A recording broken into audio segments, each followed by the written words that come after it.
Let's get you all the updates coming in from Karnataka. Even as the Karnataka High Court has said that they will pass an order on Monday, a tense calm prevails across districts of the state. The hijab showdown is far from over. Petitioners are likely now to move the Supreme Court, and that's expected to happen today against the High Court's proposal that students can't wear religious outfits, can't wear hijabs to schools and colleges till the court decides on the matter. So they've said that till Monday, you can't wear any of it to your school or college. Schools will reopen in Karnataka from Monday. Classes in fact, class 1 to 10 will reopen in the first phase. Standards 11 and 12 will not open as of now. The Karnataka Chief Minister will also hold a meeting with ministers and the Education Department officials. The Karnataka High Court proposed on Thursday institutions to reopen, but appealed to students not to wear any religious dresses to schools and colleges as directed by the High Court. Urging students to maintain peace and tranquility, the court appealed to everyone to refrain from adopting any religious practices while the matter is still being heard by the court.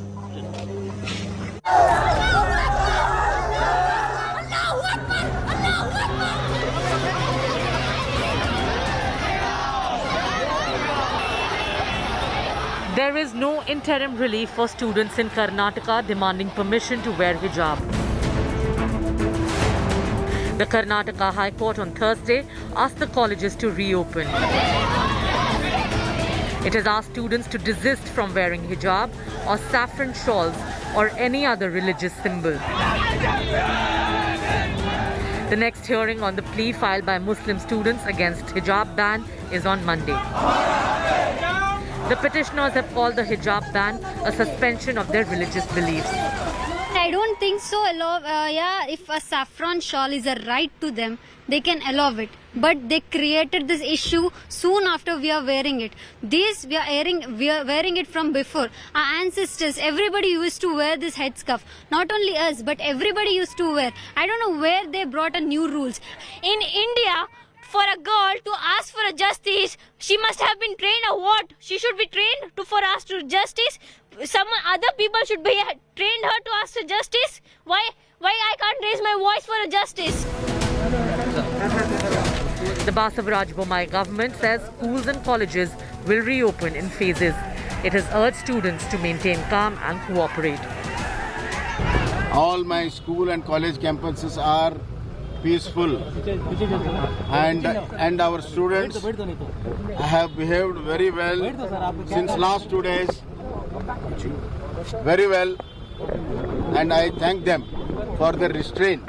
I also appeal to everybody, students, teachers, parents, SDM members, management members, departmental officials to work together and see that there is a peace in the campuses.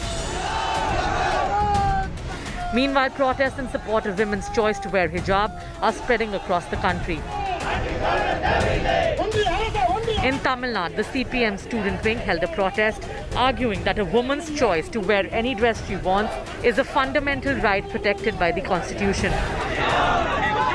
Politics is adding fuel to the fire. The issue is resonating.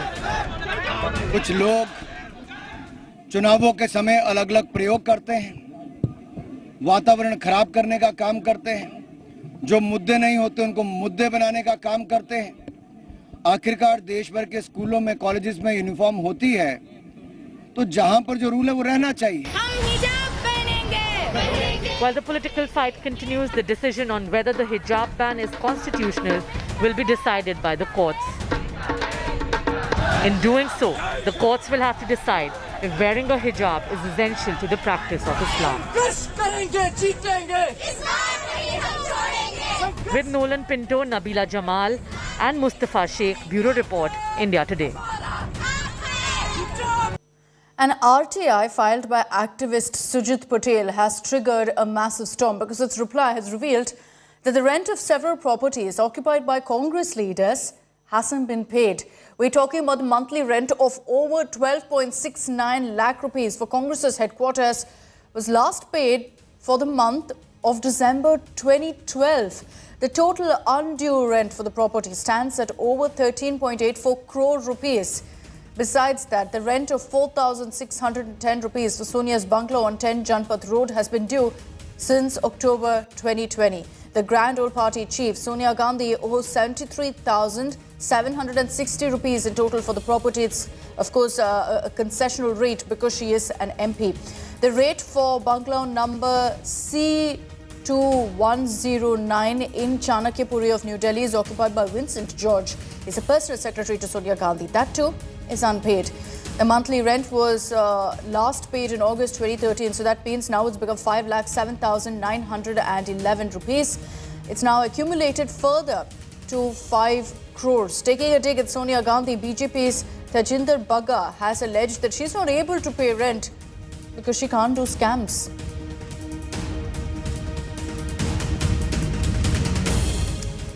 Let's move on to another big story that came in yesterday. The Allahabad High Court granting bail to the son of Union Minister Ajay Mishra Teni, Ashish Mishra, who was arrested in connection with the Lakhimpur Kheri violence last year.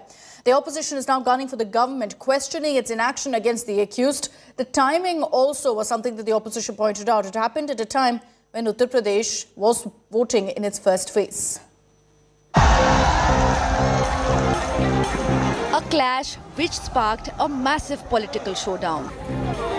A video of violence which derailed the winter session of Parliament. A subsequent protest which put the main accused and son of a union minister behind bars. Ashish Mishra Teni will walk out of jail 126 days after he was first arrested for his alleged role in the Lakhimpur Kheri violence, which claimed 8 lives. The video showed a convoy of cars run over 5 people. Union Minister Ajay Mishra Teni's son, Ashish, who had been accused of being inside the vehicle at the time of the incident, has denied the claims. The SIT probing the case had said the killing of the farmers was pre-planned. The entire opposition is accusing the government of shielding the accused. आपके मंत्री के बेटे ने ऐसा किया, सबसे पहले तो आप तैयारी नहीं थे कि उसको अरेस्ट भी करें आप. उसके लिए खूब संघर्ष किया राजनीतिक दलों ने, किसानों ने, तभी जाके उनको आपने अरेस्ट किया. आपके साथ काम कर रहे हैं, आपकी कैबिनेट में है. क्या आपको नहीं लगता कि ये गलत है? कम से कम वो पूरी कार्रवाई खत्म हो जाए, तब तक रिजाइन करें. तो कोई तो नैतिक जिम्मेदारी होती है ना सरकार की, प्रधानमंत्री की, देशवासियों की प्रति. अब हर समय तो देशवासियों को गुमराह नहीं किया जा सकता. मुझे लगता है सरकार ने जो पैरवी करके जो सजा दिलाने का काम करना चाहिए था वो नहीं किया. पूरे देश और दुनिया ने देखा कि किस तरीके से जीप से किसान कुचल दिए गए, और आज भी पूरे प्रदेश और देश का किसान ये मानता है कि भारतीय जनता पार्टी की वजह से उन किसानों की जान गई है. Ajay Mishra Teni and his son have consistently rejected the charges. कि 192 इंडिपेंडेंट पर्सन्स जो कि दंगल में मौजूद थे, उन लोगों ने इस बात का एफिडेविट दिया कि at that point of time कि from morning to evening he was present in dangal ceremony and at the place of occurrence he was not present. कि गन्ने के खेत थे, तो जो नक्शा नज़री SIT ने या पुलिस ने फाइल किया, इन्वेस्टिगेटिंग एजेंसी ने फाइल किया, उसमें वहाँ पे गन्ना खेत है ही नहीं. The bail given to Teni's son has reignited the political war in the middle of the Uttar Pradesh elections. With more than 75 seats of Western UP yet to vote, the issue is set to be picked up by opposition parties to corner the Yogi Adityanath government. Bureau Report, India Today. A story that's sure to be a big talking point today. There's a massive charity fund scandal that's been unraveled. The Enforcement Directorate has attached 1.77 crore rupees linked to journalist Rana Ayub in a money laundering case.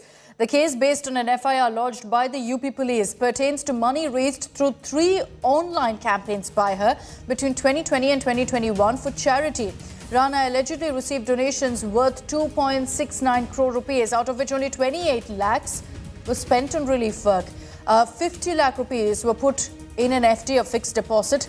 Part of the donations was used for a personal vacation The probe agency says that over 37 lakh rupees were withdrawn from Rana's sister's account and more than 1 crore 60 lakh rupees were withdrawn from her father's accounts. The money was later transferred to her own account. Sources in the Enforcement Directorate revealed that she prepared fake bills even and marked personal travel as expense for relief work. Sources told India Today that Rana Ayub was unable to explain why she's not utilized the donations during her questioning. India Today reached out to Rana. Her response is awaited.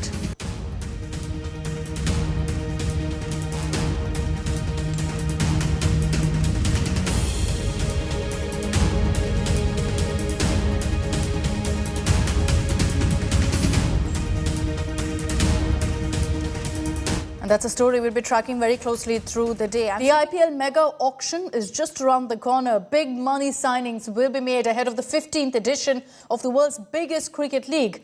And before the bidding war takes center stage, here's all that you need to know about your favorite franchise. 480. That's 480 RCB. The IPL Mega Auction, an event which not just the fans but even the players watch with bated breath.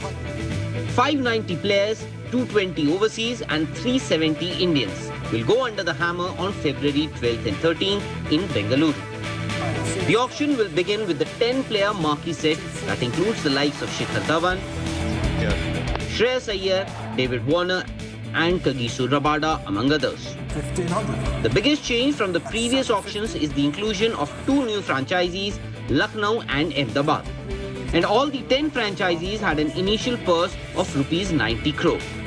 The initial 8 teams were allowed to retain a maximum of 4 players, while the 2 new franchisees were allowed to sign 3 players before the mega auction. Defending champions Chennai Super Kings retained 4 players. Captain MS Dhoni decided he wanted to be the second pick and that allowed Ravindra Jadeja to get a bigger payday. England all-rounder Moeen Ali and opener Ruturaj Gaikwad were their final 2 picks. IPL's most successful franchisee, the Mumbai Indians, retained captain Rohit Sharma and Jasprit Bumrah as their top 2 picks. They also chose Suryakumar Yadav ahead of Ishan Kishan and the Pandya brothers. As their 4th pick, they kept the big-hitting Kyron Pollard at the franchise. Delhi Capitals too retained 4 players. Captain Rishabh Pant, all-rounder Akshar Patel, opening batsman Prithvi Shaw were all retained. They also surprised many by picking Henrik Norke ahead of Kagiso Rabada as their 4th choice. Meanwhile, Shah Rukh Khan's KKR retained the services of 2 West Indians in Andre Russell and Sunil Narine. They also decided to keep Varun Chakravarti and newfound all-round sensation Venkatesh Iyer. The Royal Challengers Bangalore retained their former skipper Virat Kohli as their first pick. They also decided to keep Glenn Maxwell as well as pacer Mohammad Siraj for the next IPL cycle. The Sunrisers Hyderabad kept captain Kane Williamson as their first retention. In addition, they also retained 2 uncapped young talents Abdul Samad and Umran Malik. Rajasthan Royals retained Sanju Samson and Josh Butler along with uncapped Mumbai opener Yashasvi Jaiswal. The Punjab Kings have only retained 2 players, opener Mayank Agarwal and uncapped pacer Arshdeep Singh. The 2 new teams were then allowed to sign 3 players of their choice, with price negotiations left to the player and the franchise. KL Rahul was the first signing the Lucknow Super Giants made.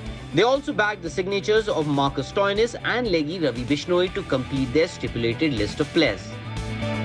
On the other hand, the Ahmedabad franchisee signed Hardik Pandya as their captain. CVC Capital-owned side also managed to snaffle Rashid Khan, paying him the same signing amount as Hardik. Their 3rd player was opener Shubman Gill, who was released by Kolkata Knight Riders. An IPL franchisee can have a maximum of 25 players on their roster. And with so many slots to fill, it'll be interesting to see the strategy each franchisee employs. A bidding war awaits us all. Sports Bureau, India Today. Here's Bangalore, well done. The IPL auctions, top Indian players always end up sparking a massive bidding war. And the mega auction this time will be no different. Considering franchises were allowed only 4 retentions ahead of this year's IPL, there was quite a few big names in the auction pool. Let's take a look at the top 5 hottest picks among the Indian players. With IPL franchisees all set to break the bank in the mega auction, big paydays await several Indian players. Here are our top 5 Indian picks who could be the big buys this weekend. Explosive top-order batsman, wicket-keeper and only 23 years old, Ishan Kishan will surely fetch the big bucks at this year's auction. In his 4 IPL seasons so far, Ishan has scored 1,452 runs at a strike rate in excess of 135. In Mumbai's title-winning 2020 season, he was in fact their top scorer. While he was bought for 6.2 crores in the 2018 IPL auction, the diminutive batsman is expected to go past the price tag easily, and some of the franchisees may be eyeing him for the role of captaincy. Mumbai Indians convincingly win this game by... A consistent run scorer, Shreyas Iyer burst onto the scene when he won the Emerging Player of the Season award in 2015.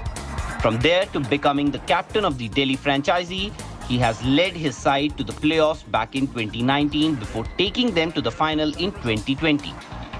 Boasting of an average of above 30 with a decent strike rate, Iyer is the perfect candidate for the number 3 and number 4 spot. His consistency of scoring 400 runs almost every season makes him a very valuable buy. With a few franchisees on the lookout for a captain, Shreyas Iyer could well spark a bidding war. Shikhar Dhawan has been a proven performer in the IPL. The league's second highest run scorer has been one of the most dependable batsmen over the years. In fact, since the start of the 2016 season, Dhawan has scored close to 500 runs or more every year. His form in the past couple of years has been even better, where he has managed close to 600 runs. However, the only thing holding franchisees back will be Dhawan's age. The Delhi-born batsman is 36 years old, and by the time the next IPL cycle ends, he will be 39. But irrespective of the age factor, he remains a very attractive buy. Many were surprised by RCB's decision to not retain Harshal Patel for the next IPL cycle, especially after his phenomenal success in the 2021 season. The purple cap holder took the world by storm last year as he finished the season with 32 wickets from just 15 games and helped RCB qualify for the playoffs.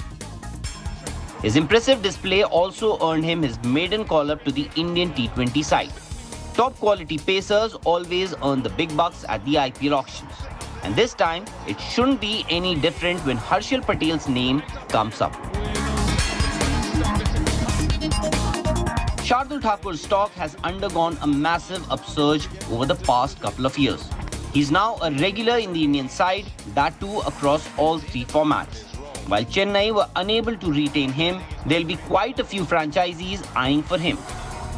Shardul was vital to CSK's success in the title-winning campaign last year. During the UAE leg, he picked up 16 wickets in 9 matches. In fact, he snaffled 2 wickets in an over on 3 occasions. While Shardul hasn't really shown his batting prowess in the IPL yet, franchisees know what he's capable of. As a bowler who's also a dasher, he can prove to be one of the biggest buys this year. Sports Bureau, India Today. And you can track all the latest on the IPL auction and much more on our website, indiatoday.in. Do also download the India Today app. I'm slipping into a short break here on First Up. We'll be right back.